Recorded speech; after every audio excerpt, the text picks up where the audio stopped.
Իրանի և Միացյալ Նահանգների միջև տեղի ունեցող բանակցությունների համատեքստում բանակցությունների 4-րդ փուլը հետաձգվել է և դա հավելյալ լարվածություն է առաջացրել երկու երկրների առանց այն էլ բարդ հարաբերությունների համատեքստում իրավիճակը առավել բարդանում է այն առումով, որ Իսրայելը Մերձավոր Արևելքում վերսկսել է Գազայի ռմբակոծությունը և պաշտոնապես հայտարարվում է, որ Իսրայելը ամբողջապես գրավելու է Գազայի հատվածը։ Այս եւ այլ հարցերի շուրջ այսօր ես զրուցել եմ Ստենֆորդի համալսարանի քաղաքագիտության դոկտոր Արթուր Խաչկյանի հետ։ Բարև պարոն Խաչկյան, շնորհակալ եմ հրավեր ընդունելու համար։ Մենք ֆիքսում ենք, որ Իրանի եւ Միացյալ Նահանգների միջև բանակցությունները, որոնք բավական դրական նոտայի վրա էին տեղի ունենում, այս պայն դադարել են եւ տեսնում ենք աճող լարվածություն Մերձավոր Արևելքում, մասնավորապես ես նշեցի, որ Իսրայելը նորից ռմբակոծում է եւ ինչ կարող է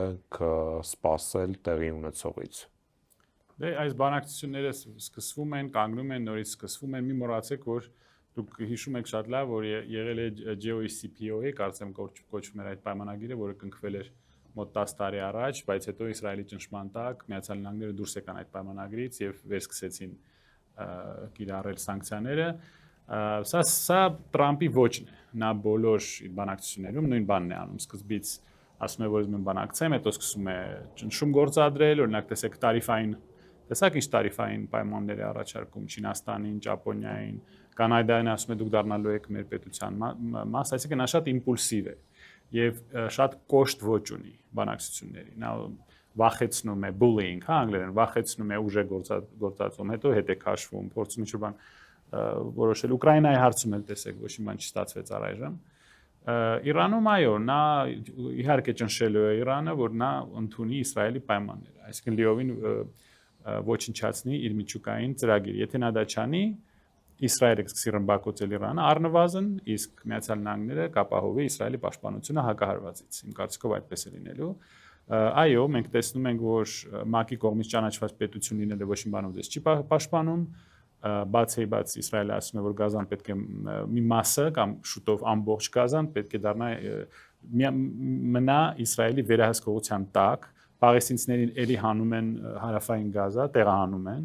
այսինքն այդ մարդկանց վերաբերում են որպես, չգիտեմ, ինչ-որ կարելի է տեղից տեղ շարժել։ Շատ զարմանալի է, որ կա այդպիսի բան, որը կոչվում է միջազգային հանրություն եւ նա լռում է։ Իսկ Միացյալ Նահանգները ասել է, որ սա լինելու է Ռիվիերա, Տրամպն է ասել, նա երևի կարծում է, որ երկիր մտնելը, երկիր գրավելը նույն բանն է, ինչ որ Նյու Յորքում, ինչ որ ասենք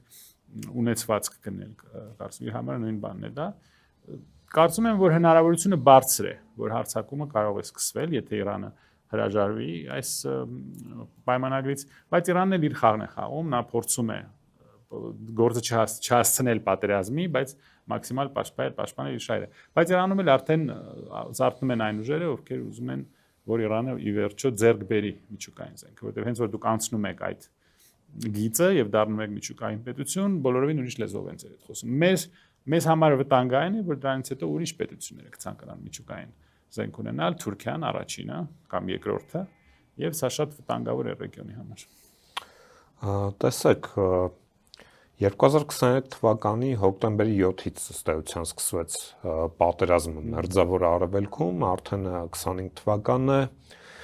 բայց մենք տեսնում ենք, որ իսրայելական կողմը իր առջև դրված ռազմական խնդիրը, հա, ոչնչացնել լիովին Համասը որպես կառույց չի կարողանում իրականացնել եւ տեսնում ենք նաեւ, որ Իսրայելը շարունակաբար ռմբակոծության է ենթարկվում, օրինակ Եմենից, հութիների կողմից եւ ընդամենը 2-3 օր առաջ էր, որ Դավիթ Բեն-Գուրիոնի անվան օդանավակայանը ուղիղ հրթիռակոծման ենթարկվեց Եմենի կողմից արձակված հրթիռի արդյունքում, հա։ Եթե Իսրայելը չի կարողանում լուծել Համասի կամ Հեզբոլայի հարցերը, ապա ինչպես է նա պատրաստվում պատերազմել Իրանի դեմ։ Այո, ճիշտ եք ասում, դա նշանակում է, որ Իրանի դեմ նրանք պաշտպանվել չեն կարող։ Եթե նրանք անգամ հութիների դեմ չեն կարող պաշտպանվել, Իրանի դեմ առավել եւս չեն կարող պաշտպանվել, Իրանի հրթիռային ուժերը շատ ավելի լուրջ են, քան հութիների։ Հիմա պետք է օբյեկտիվ լինել, անցյալ տարվա օկտեմբերի այդ հարձակումը բարբարոսական հարձակում էր, նրանք պատաններ վերցրեցին, անմեղ մարդկանց սպանեցին, դա իհարկե հաբեկչական գրոհ էր, եւ դա բացարձակ անընդունելի եւ բարբարոսական ակտ էր, բայց Իսրայելի պատասխանն էլ բերեց բարբարոսական հետևանքների։ 60,000 երեխա եւ կին սպանվեց։ Դա էլ չի կարելի արդարացնել։ Մենք ունենք Օսլո 2 պայմանագիրը, որով ինչ որ լուծում գտնվում էր Պաղեստինի համար։ Կարծեմ 90-ականներին էլ չեմ սխալվում։ Բայց հենց Իսրայելի պահպանողական ուժերը դրանից հրաժարվեցին։ Այնտեղ ստեղծվում էին 3 զոնաներ, A, B, C, մի զոնան իսրայելական վերահսկողության տակ, մյուս զոնան խառը, մյուս զոնան պաղեստինցիներն են ապրում, այսինքն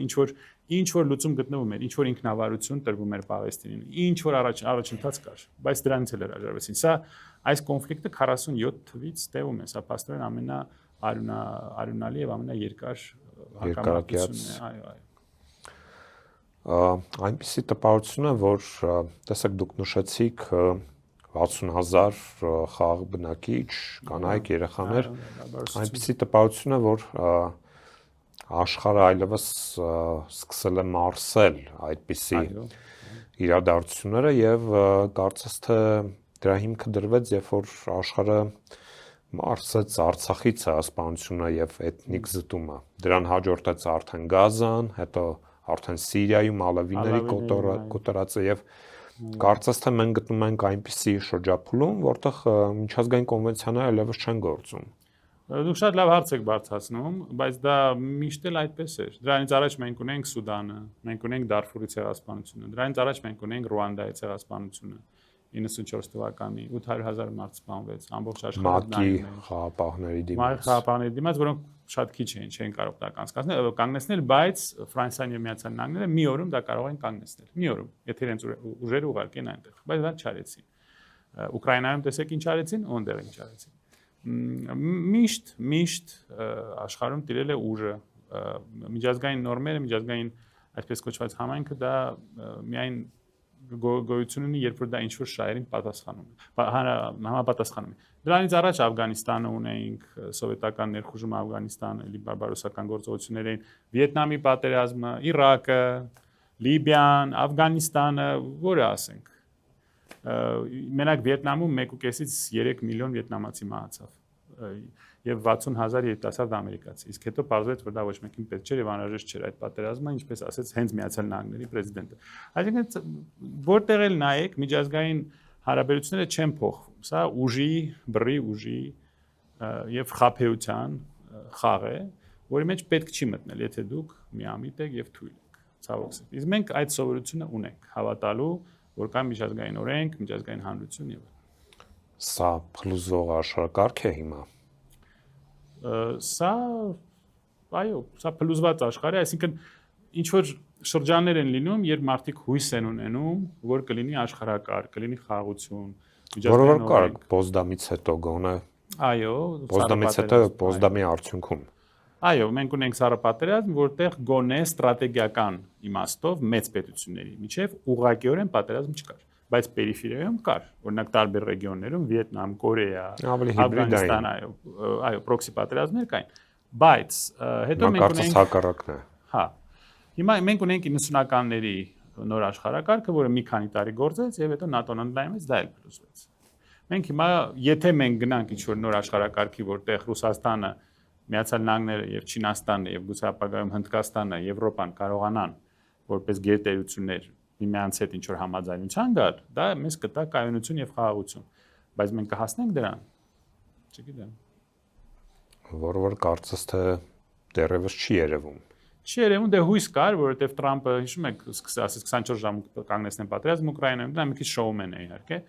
Հետո սկսեց բանակցություններ Ռուսաստանի հետ, որը շարունակվում է։ Դա դրական քայլ է, իհարկե։ Բայց տեսեք, որ Ուկրաինայում ոչ մի առաջընթաց չկա, եւ հիշեցնեմ, այսօր լսում եմ էլի մի քանի ամերիկյան մեկնաբանի, նրանք հիշեցրեցին, որ երբ Զելենսկին եկավ իշխանության, նա էլ էր ուզում խաղաղություն։ Նա ասում էր, որ պետք է այո, շարժվենք Մինսկի պայմանագրերով, բանանենք, կիրառենք դա, կյանքի կոչենք այդ պայմանագիրը, հարգենք ռուսների իրավունքները եւ խաղաղություն ունենք։ Իր դեմ դուրս եկան ազգայնական ուժերը, ջահերով դուրս եկան եւ իրան ասին, մենք քեզ կսպանենք։ Հիմա այս մարդը ո՞նց ստորագրի այս պայմանագիրը եւ զիջի Ուկրաինան եւ 4 շրջանը։ Իրանք կսպանեն, ես իրան չեմ համարվում, բայց մեղ կա, չի ուզում, որ իրան կախեն։ Հենց ուկրաինական кейսի համատեքստում մենք տեսնում ենք, որ պատերազմը Ուկրաինայում շարունակվում է։ Մենք տեսնում ենք նաև սպառնալիքներ, փոխադարձ, օրինակ Զելենսկին հայտարարում է, որ չի կարող երաշխավորել մայիսի 9-ին Մոսկվայում այդ շքերթի ժամանակ միջազգային հյուրերի անվտանգությունը, ռուսական կողմից Մեդվեդևի շուրթերով պատասխանում են, որ եթե լինի հարձակում, ապա մայիսի 10-ին Կիևը գոյություն չի ունենա, կարծես թե իրավիճակի բարվոքացման փոխարեն գնում է դեպի շատ ավելի շատ էսկալացիա եւ այս համատեքստում մենք ֆիքսում ենք նաեւ որ Միացյալ Նահանգները չի կարողանում կանգնեցնել այս պատերազմը։ Այս սպառնալիքները եղել են, սա իհարկե այդքան էլ դուրս չէ, դա փաստորեն ահաբեկչություն է Ուկրաինայի կողմից այսպեսի բան ասելը, չնայած մենք տեսանք Սումում ինչ էր եղել, բարբարոսություններ, կին եւ երեխա սպանելը եւ ռուսական կողմից էլ կան այսպիսի զոհեր եւ կանայք եւ երեխաներ, սա բարբարոսություն է։ Այս պատերազմը կարելի է շատ հեշտ լուծել Մինսկի պայմանագրի հիման վրա կամ ինչ որ ձևով ձևափոխել դա, ապահովել Ուկրաինայի տարածքը, երաշխավորել Ուկրաինայի տարածքային ամբողջականությունը, անվտանգությունը, պայմանագիր կնքել ՆԱՏՕ-ի, Ուկրաինայի, Ռուսաստանի միջև, որով ՆԱՏՕ-ն կպայմանավորեր ուժեր չտեղադրել Ուկրաինայի տարածքի վրա, Ռուսաստանն էլ, ասենք, պատականություն կվերցներ, ռազմական ուժ չգործածել, գուցե ինչ-որ դեմիլիտարիզացված զոնա կարելի է, ամեն ինչ էլ կարելի էր, անպայման չէր 1.5 միլիոն մարդ սպանել, այդ թվերը սարսափելի են, եւ սա շարունակվել է, որովհետեւ սա ինչ-որ պրոքսի կոնֆլիկտ չի, Ռուսաստանի համար սա կյանքի հարց է, էգզիստենցիալ հարց է, Ուկրաինայի համար էլ է սա էգզիստենցիալ հարց, սա կիսելը անհնար է, եւ ցավոք սրտի սա գնալու է դեպի ռազմական լուծում։ Այսինքն Ուկրաինայի մեծ մասը երևի ենթարկվել է ինչ-որ ռազմական ճնշման, բայց անգամ եթե կոնֆլիկտը սառեցվի, Կորեայի պես այդ գիծը գծվի, ասենք Դնեպրով կամ հիմիկվա այս գիծը որ կա, դա ընդունենք որպես կոնֆլիկտը չի լուծվելու։ Ոչ, նրանք սկսեն վերազինվել, նորից զինվել, եվրոպացիները, ամերիկացիները արդեն իրանց տեխնոլոգիաներ են տալիս, նոր զենքեր են տալիս, այդտեղ ուկրաինացիներն են սկսելու արտադրել այդ հրթիռները, Մոսկվան կամ պետք է կանխարգելիչ բանանի, հարված սկսի կամ պետք է սպասի, որ իրա վրա Ուկրաինան հարձակվի։ Այսինքն այդ ռևանշը կարող է լինել։ Սա շատ եւ շատ դժվար կոնֆլիկտ է։ Ուկրաինայի եւ Միացյալ Նահանգների միջև կնքվեց այդ պայմանագիրը հանքերի վերաբերյալ։ Ինչ է դրանով ստանում Միացյալ Նահանգները եւ ինչ է դրանով կորցնում Ուկրաինան։ Դե Զելենսկին մի քիչ ավելի բարեփոխեց իր բանակցային դիրքը, նա ասաց, որ այս հանքերը, որ մենք տրամադրում ենք Միացյալ Նահանգների, սա չի լինելու մեր պարտքը փակելու համար, սա լինելու է նոր զենքի համար, այսինքն Միացյալ Նահանգները պետք է շարունակի նոր զինամթերք տրամադրել Ուկրաինային, այսինքն պատերազմը պետք է շարունակվի, ցավոք սրտի։ Դե փաստորեն, եթե այսպես շարունակվի, Ուկրաինան զիջի իր հանքերը, իր ռեսուրսները, նա դառնում է գաղութ, Եվրոպայի Միացյալ Նահանգների գաղութ։ Եթե Միացյալ Նահանգները շարունակում է օգնել Ուկրաինային եւ դա անելու է, որտեղ Տրամպը չի ուզում լինի այն մարդը, որը պարտվեց Ուկրաինան։ Եթե նա դադարեցնի իր օգնությունը, եվրոպացիները չեն կարող փոխարինել Միացյալ Նահանգները, Ուկրաինան կպարտվի եւ իր ամբողջ կյանքը իրեն ասել են, որ դուք պարտվեցիք Ուկրաինայում։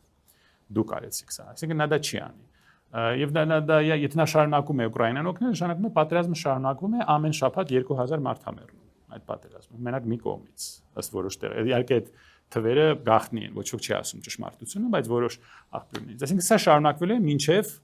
ռազմական բան չլինի, breakthrough, այսինքն մի կողմը պետք է մյուսին հաղթի, վճռական հաղթանակ պետք է լինի։ Ինչու Միացյալ Նահանգները չի կարողանում կանգնեցնել պատերազմը։ Որտեղ Ուկրաինան չի կարողանում ընդունել այս պայմանները։ Ռուսաստանը չի կարողանում հետ տալ այս տարածքը, այսքան բանից հետո նրանք չեն հետ տա այս տարածքը եւ այս պատերազմից հետո այնտեղ ՆԱՏՕ-ի զորքեր կան, փաստորեն նրանք 3 տարի իզուր կռվեցին։ Ու այսքան երևի 100,000 կամ 200,000 մարդ են կորցրել, եթե ոչ ավելի շատ, անհնար է թվերը իմանալ։ Ռուսաստանը չի կարող հետ քաշվել, իսկ Ուկրաինան չի կարող սա զիջել, որտեղ այսքան զոհերից հետո ստացվում է, որ Ուկրաինան պարտվեց եւ այդ ազգայնական ուժերը ելի դուրս կգան փողոց ջահերով, ոնց որ դա արել են Զելենսկի ընտրության ժամանակ եւ իրանք կստիպեն, որ նա սա չընդունի, եւ եթե ընդունի, նա չի մնա երկար այս կյանքում։ Մենք տեսնում ենք լարվածության նորօջախ Հնդկաստանի եւ Պակիստանի միջև այդ վիճելի Քաշմիրի շրջանի համատեքստում, հա, աբեկչական հարձակում տեղ ունեցավ Պակիստանի կողմից, Հնդկաստանը պատասխանեց եւ հիմա շատ վերլուծաբանների գնահատմամբ մեծ է ռազմական գործողությունների վերսկսման վտանգը, այդ կոնֆլիկտն էլ բավականին երկարակյաց պատմություն ունեցող կոնֆլիկտ է, 30-40 տարվա կոնֆլիկտ է մոտավորապես եւ երկու ատոմային պետություն կարող են բախվել։ Ինչ է սա նշանակում։ Դե պատմության մեջ սակայն առաջի օրինակը, երբ երկու միջուկային պետություն ուղղակիորեն պատերազմում են միմյանց հետ, այսպեսի բան չի եղել անցյալում։ Իմ կարծիքով իրանց չեն թողնի ուղղակի, որ նրանք այսպեսի բան անեն, եւ նրանք էլ երևի հասկանում են, որ եթե նրանք ուղղակիորեն բախվեն, կսկսի էսկալացիա, որը դժվար կլինի կանգնեցնել եւ սա կհասնի միջուկային զենքի։ Անկամ իրանց միջուկային պաշարները, որոնք շատ քիչ են, այդքան էլ համեմատելի չեն Ռուսաստանի կամ Ամերիկայի հետ, ես թվերը չգիտեմ, բայց մի քանի 100, այո, բայց դա հերիք է, եթե դա օգտագործվի, դա հերիք է, որ այդ միջուկային նյութերը բարձրանան մթնոլորտ, փակեն արևի լույսը եւ ամբողջ մոլորակը զրկվի բանից, սնունդի բանից, աղբյուրից։ Այսինքն մենք մի քանի ամսում այլևս դեր ստուդիա չեն գա, դեր ստուդիան չի լինի։ Եվ դա շատ տխուր կլինի։ Դրա համար իրենց թույլ չեն տա որ նրանք դան։ Իմ կարծիքով նրանք կկանգնեն կամ իրենց կկանգնեցնեն։ Այդ կոնֆլիկտի համատեքստում կան այլ շահառուներ ըստ ձեզ։ Շատ է խոսվում Չինաստանի ոչ ուղղակի ներգրավվածության համատեքստում, որովհետև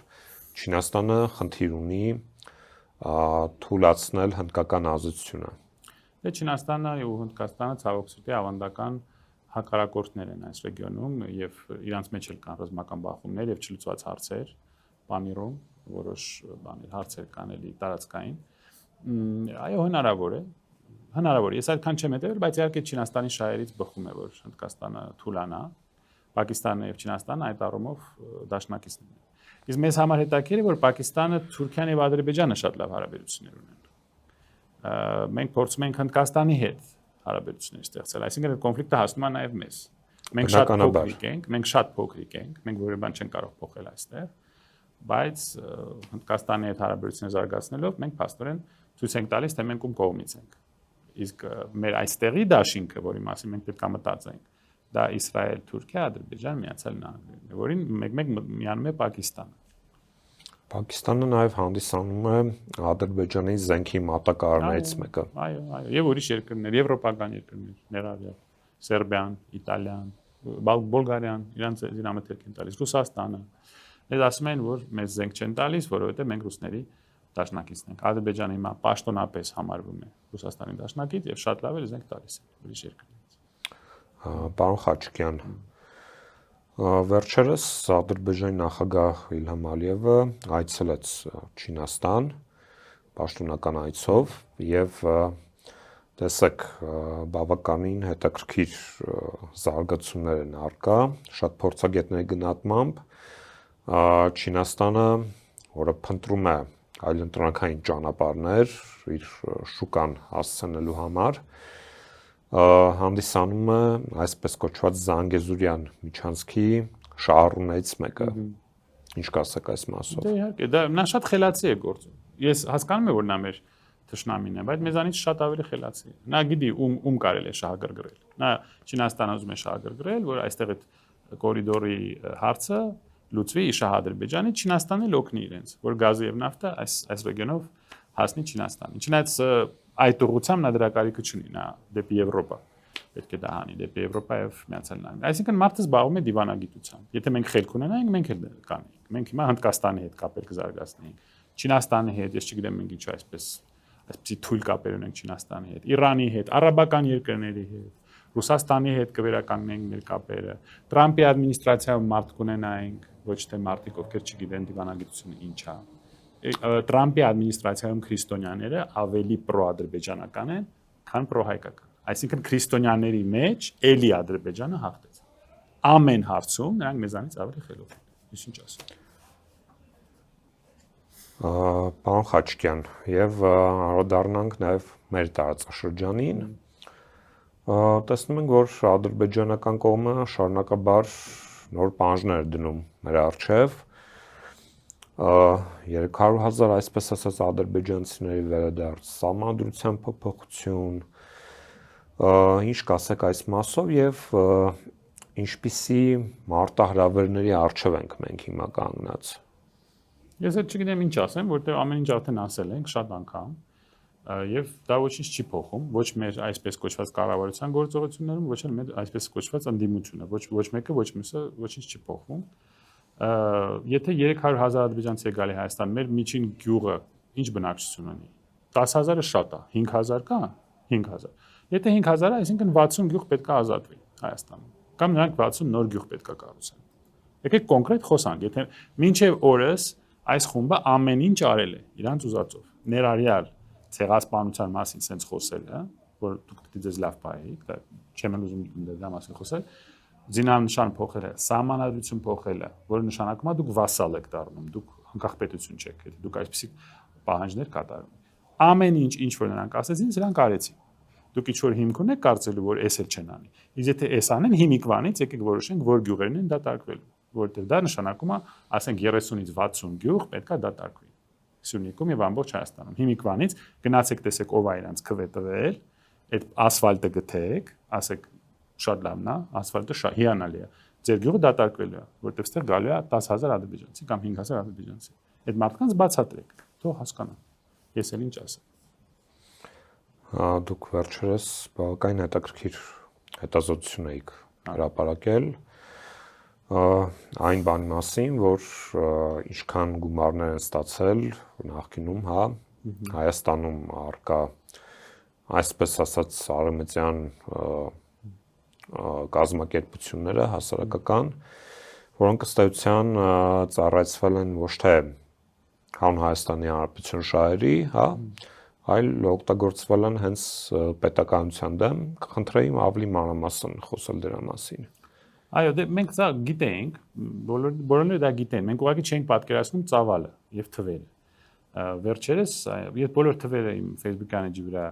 կախել եմ, քանի ինտերվյուում ցույց եմ տվել այդ բոլոր կայքերը։ Դա այդ տվյալները գալիս է USAID-ի կայքից, իրանց ասածն է։ Եվ այդ մարդկանցից որոշ մարդիկ, ովքեր իրենք այդ փողը ստացել են, իրենց ստուգում են եւ ասում են, որ մենք այդքան չենք ստացել, քիչ ենք ստացել կամ դանդաղ ենք ստացել։ Դա կապ չունի։ Այստեղ խոսքը գնում է տասնյակ միլիոնավոր դոլարների մասին։